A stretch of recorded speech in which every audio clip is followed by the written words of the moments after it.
monde, bienvenue dans cette nouvelle vidéo. Aujourd'hui, je vais vous donner mon guide pour survivre à votre première année d'études et aussi évidemment vous préparer à la rentrée.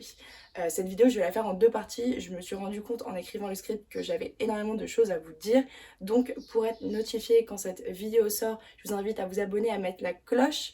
Mais sinon, je vous invite aussi à liker, à vous abonner, à commenter, à partager. Ça m'aiderait énormément. On va se lancer de suite avec mon premier point, qui est de faire attention à sa prise de notes. Ça sert à rien du tout de prendre tout en note. C'est-à-dire que maintenant, c'est pas comme au lycée où on va vous attendre, on va vous donner du contexte. La prise de notes n'est pas forcément importante au lycée, je sais pas, on vous donne des feuilles volantes. C'est vraiment différent. Là, en études supérieures, le prof ne va pas vous attendre. C'est-à-dire que lui, il va faire son cours de manière conversationnelle, donc comme là je vous le fais, et donc va prendre tout ce que je suis en train de te dire en note. Tu peux y aller, bonne chance.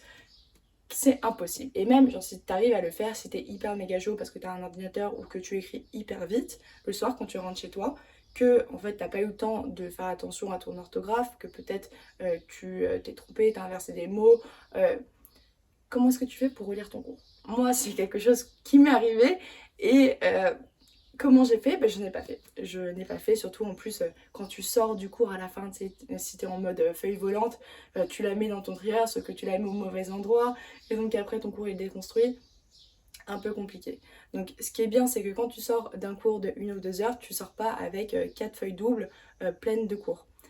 Ce qui serait mieux et ce qui est plus efficace, et c'est une méthode qui a été prouvée, c'est en fait de synthétiser le cours, donc en faisant des points et en récupérant les informations intéressantes et qui vont être utiles ensuite pour la suite. Et en faisant ça, ce qui est vraiment bien, c'est que tu vas donc toi commencer en fait le processus d'apprentissage parce que dans ta tête tu vas schématiser ce que le prof te dit de manière conversationnelle. Donc c'est-à-dire que tu vas déjà sélectionner l'information pour la retranscrire. Donc si tu fais ça, ça va être hyper utile et quand tu vas relire, ça va être beaucoup plus clair. Et si tu montres des informations, au moins tu sais que c'est par point.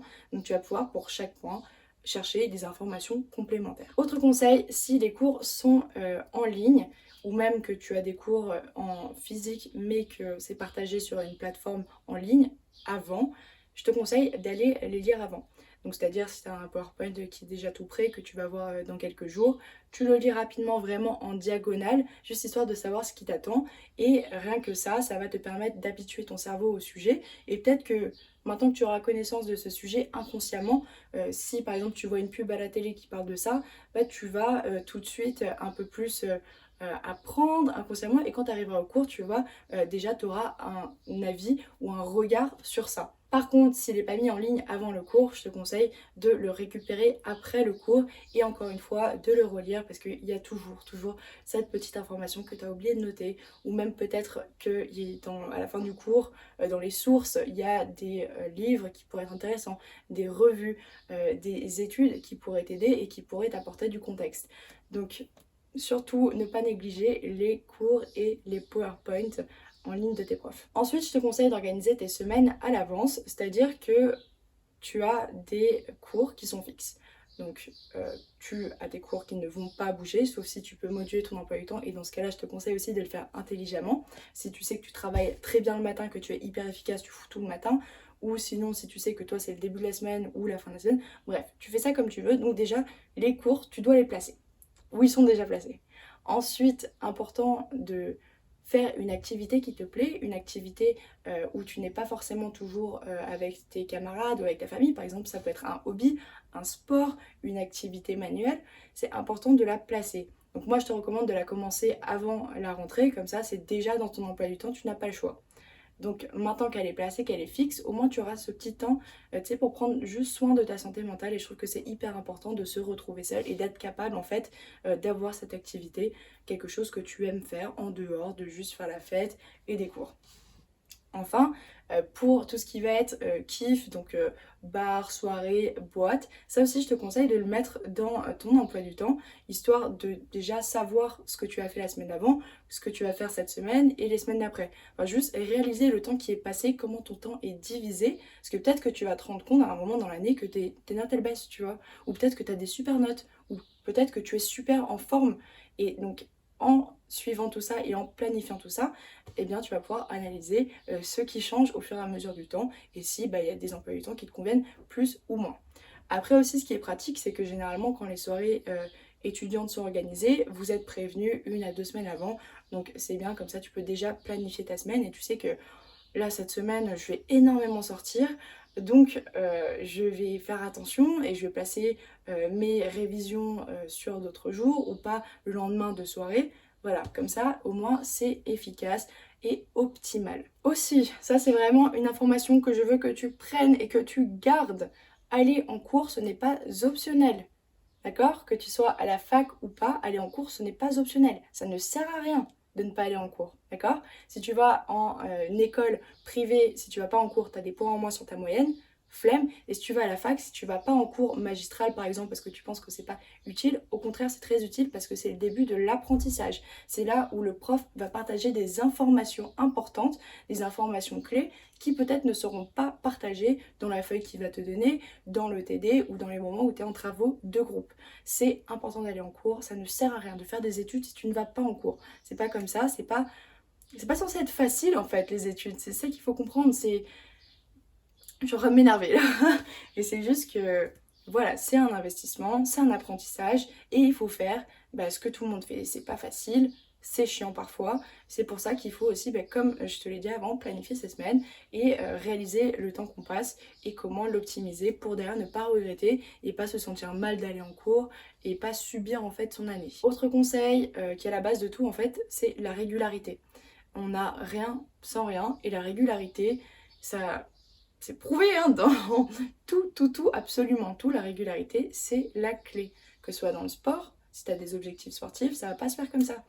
Par exemple, si tu veux prendre du muscle, il va falloir passer par des étapes où tu n'auras pas de muscle, où tu auras un peu de muscle, ou même peut-être que tu vas un peu reprendre du poids, pour ensuite atteindre ton objectif. Mais c'est normal, c'est un chemin. Et ce chemin, il est important. Et je vous assure que la régularité, ça aide dans tout. Donc fixez-vous des objectifs, soyez réguliers, c'est la clé et je vous jure que si vous persévérez, vous y arriverez. Ensuite, autre conseil, ne faites pas d'impasse. Alors, impasse en mode je ne travaille pas du tout, je ne vais pas en cours, non, non. Vous pouvez faire une impasse, mais assurez-vous quand même la moyenne.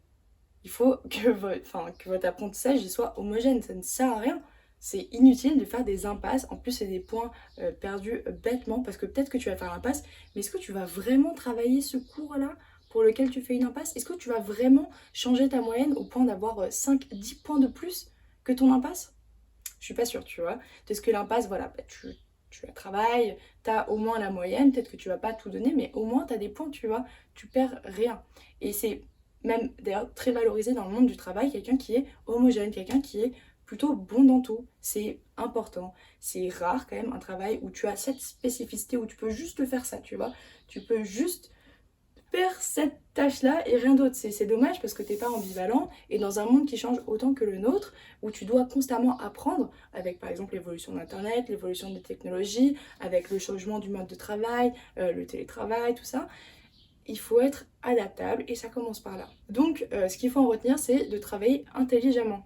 Il ne faut pas travailler beaucoup, il faut travailler intelligemment. C'est pour ça que l'organisation, c'est très important. Pour ça, il faut aussi apprendre à gérer sa charge de travail. Quand tu vas arriver en première année, parfois, ça peut sembler comme être beaucoup, mais c'est la vie, c'est comme ça. Il y aura des années où tu auras peut-être moins de travail, même des périodes dans ton année, certains trimestres ou même partie de ton trimestre où tu auras moins de travail.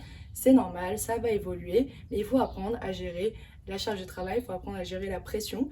Et en fait, là, tout ce que tu vas avoir comme situation en cours, c'est aussi des situations que tu vas retrouver, pas exactement, mais dans le monde du travail en fait. Avoir cette rigueur, tu vois, c'est ça que tu apprends en cours, à savoir gérer, t'organiser toi, aller en cours, être responsable en fait de ça, responsable de ta réussite, c'est quelque chose qui va t'être utile plus tard dans le travail. Si tout est facile, que tu vas pas en cours, que toi tu fais tout le temps la fête, que tu en as rien à foutre de passer ton année et que tu fais que redoubler, c'est vrai que tu auras un peu plus de mal à t'insérer dans le monde du travail étant donné que, en tout cas le monde traditionnel du travail en tout cas, parce que faut que ce soit difficile pour que ce soit facile. Il faut passer par des hauts pour passer par des bas, pour repasser par des hauts, tu vois ce que je veux dire? C'est pas du tout linéaire la vie et c'est ce qu'on apprend en études. Donc vois ça comme un moment d'apprentissage et vois pas les bas comme des bas, vois ça comme des opportunités d'apprendre. Pour ça, je vais un peu pousser le bouchon, mais si tu as beaucoup d'heures de trou, je te recommande de les optimiser. Donc pas forcément aller tout le temps te poser au café. C'est important de, voilà, de prendre des verres, on est d'accord, mais pas tout le temps. Profites-en aussi pour avancer sur tes cours, pour te cultiver, regarder si tu peux pas trouver des livres qui parlent pas de tes cours, mais d'un truc un peu complémentaire. Euh, Avancer dans tes recherches, peut-être que même tu peux faire du sport, tu peux marcher, te retrouver. Il y a plein d'autres manières d'optimiser ces heures de trou, mais c'est bien de pas tout le temps les passer au bar. Voilà, il faut juste savoir gérer son temps. Enfin, mon dernier conseil, ce serait de réviser en groupe et d'apprendre en groupe. Euh, Après, tout dépend pour qui, mais moi, je sais que c'est quelque chose qui m'a quand même assez aidé, pas pour tout, donc avoir les matières, mais je trouve que c'est important d'avoir aussi un regard extérieur, parce que tu vas bloquer sur des points et que parmi tes amis, quelqu'un va être capable de t'aider là-dessus, et inversement.